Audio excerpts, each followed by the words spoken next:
Good morning India. दोस्तों नमस्कार। दोस्तों, हमारे चैनल की कहानियाँ आप तक रोज़ाना पहुँचती रहे, इसके लिए आप हमारे चैनल को सब्सक्राइब कर सकते हैं। इस वीडियो के पसंद आने पर आप इस वीडियो को लाइक कर सकते हैं। तो चलिए शुरू करते हैं आज की ये कहानी। आप इस कहानी को सुनते वक्त ईयरफोन का उपयोग कर सकते हैं। आज ये बात काफ़ी पुरानी है, 2005 की। मैं एक साधारण परिवार से हूँ। उस वक्त मैं 25 साल का था। मेरे ससुराल में मेरी पत्नी, एक छोटी शाली जिनकी उम्र 19 साल, और मेरे ससुर रहते। मेरी सास की देहांत लगभग 10 साल पहले हो गया था। मेरी पत्नी का कोई भाई नहीं था और ससुर जी अक्सर अपने गांव में रहते, इसलिए मुझे शादी के बाद अपनी पत्नी और शाली के साथ उनके शहर वाले घर में रहना पड़ा।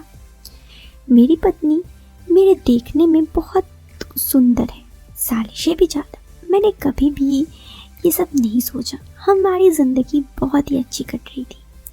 शादी के 1 साल बाद मेरी पत्नी ने एक सुंदर से बेटे को जन्म दिया। क्योंकि बच्चा भी छोटा था तो उन दोनों की देखभाल करने के लिए कोई स्त्री नहीं था, तो मेरी माँ ने मेरी पत्नी को घर बुला लिया। अब मैं घर पर अपनी शाली जी के साथ अकेला रहता। मैं उससे बहुत कम बात करता। सुबह जल्दी काम पर निकल जाता, रात को देर से आता। मेरी शाली मुझे खाना खिलाने के बाद पड़ोस में रह रहे अपने चाचा के घर सोने चली जाती। सुबह जल्दी आकर मेरे लिए खाना बना देती और सारी चीजें हिसाब से सही चल रही थी। पत्नी से बिछड़े हुए 1 महीने हो गए थे। मैं बहुत तन्हा महसूस कर रहा था, लेकिन कोई तरीका भी समझ में नहीं आ रहा था कि क्या करूं। एक दिन मैंने सोचा क्यों न अपनी साली को पटाया जाए। इससे मेरे मन में कोई ये था, जब तक पत्नी नहीं आती है तब तक देखा जाए क्या होता है।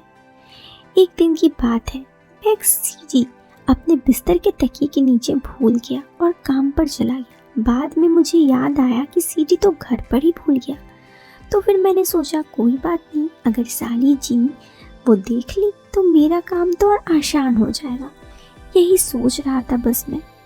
शाम को जब घर आया तो सब कुछ बिल्कुल नॉर्मल थी। वो वैसे ही मुझसे कम ही बात करती थी और मैं भी उससे ज़्यादा बात नहीं करता। उसे नॉर्मल देख मेरा मूड खराब हो गया। मेरे तो मानो सपने ही टूट गए।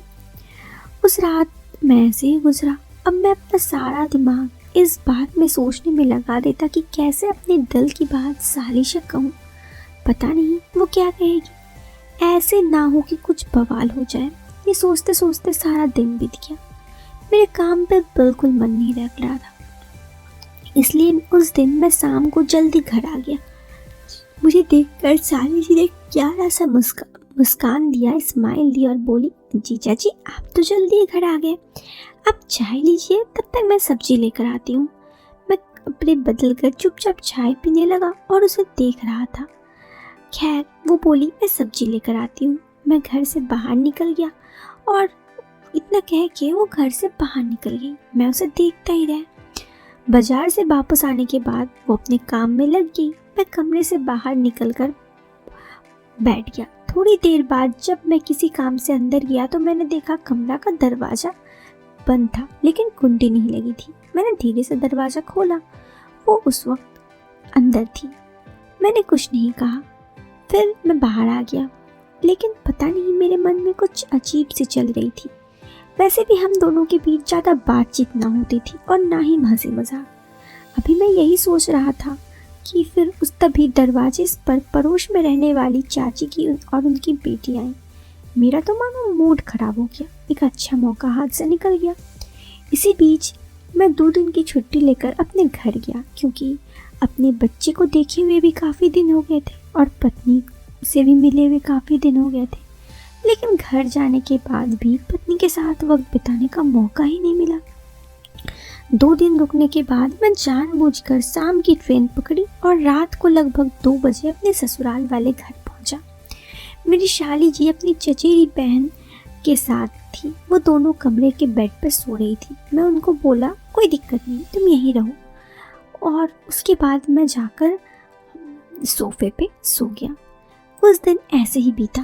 वो लोग सुबह उठी और सुबह मुझे कही कि आप ऑफिस नहीं जाएंगे। मैंने कहा नहीं, आज मेरी छुट्टी है और मेरी तबीयत भी सही नहीं है, मुझे जाने का मन नहीं है। तो साली जी ने कहा ठीक है। इतना कहकर वो पड़ोस में रहने वाली वही उनके घर चली गई। मुझे अब भी बहुत बुरा लग रहा था। मुझे तो हमेशा सिर्फ यही लग रहा था कि जब भी मौका मिलता है कुछ ना कुछ ऐसा ही हो जाता है, पता नहीं दोबारा कब मौका मिलेगा। मैं यही सब कसम ही उस दिन बीत गया। दूसरे दिन मैंने देखा वो अभी भी कमरे में आई। मैंने उसे कहा कि क्या कर रही हो? तो उसने कहा कुछ नहीं, आप आइए बैठिए, मैं आपके लिए खाना ला देती हूँ। मैंने उससे ऐसे ही बात करने गया था। यूँ तो मैं उससे कभी बात नहीं करता था, लेकिन शायद उससे बात करने गया तो इसलिए उसे लगा कि मैं कुछ मुझे चाहिए, इसीलिए वो इस तरह से बर्ताव की। लेकिन मैंने भी सोचा खैर जाने दो। वो दिन भी इसी तरह बीता। अब कुछ दिन ऐसे ही बीतने लगे। वो मुझसे कम ही बात करती, अब मैं उससे बातचीत करने लगा था। शायद उसने ये चीज़ भी नोट किया कि मैं उससे बातचीत करने में थोड़ा इंटरेस्टेड हूँ, तो इसीलिए वो भी मुझसे कुछ न कुछ बहाना से बात करने लगी। हम दोनों में अब बातचीत का सिलसिला बढ़ा। मुझे इस बात की खुशी थी कि चलो कम से कम पहले जहाँ पे उससे मेरी बात ही नहीं होती थी, कम से कम अभी तो उससे बात हो ही जा रही है। इसी बीच 1 महीने और बीते। मैं दोबारा अपनी पत्नी से मिलने के लिए गांव चला गया। इस बार मैं अपनी पत्नी को ले जाने के लिए बोला तो मेरी मम्मी ने कहा ये अभी नहीं जाएगी, ये अभी और 1 महीने यहीं रुकेगी। ये सुनकर मेरा मूड लटक गया। मेरी पत्नी को भी शायद मेरे साथ आना था, लेकिन वो मेरी मॉम के सामने कुछ नहीं बोल पाई। खैर मैं फिर से जानबूझ के शाम की ट्रेन से वापस आया और जानबूझकर दूसरा दिन ऑफिस नहीं गया, और जब मौका मिला तो अपनी उदास मुंह बना के बैठा रहा। मुझे पता था कि इस वक्त साली जी घर पर अकेली थी। उसने मुझे कहा क्या हुआ जीजाजी, आप कुछ परेशान लग रहे हैं।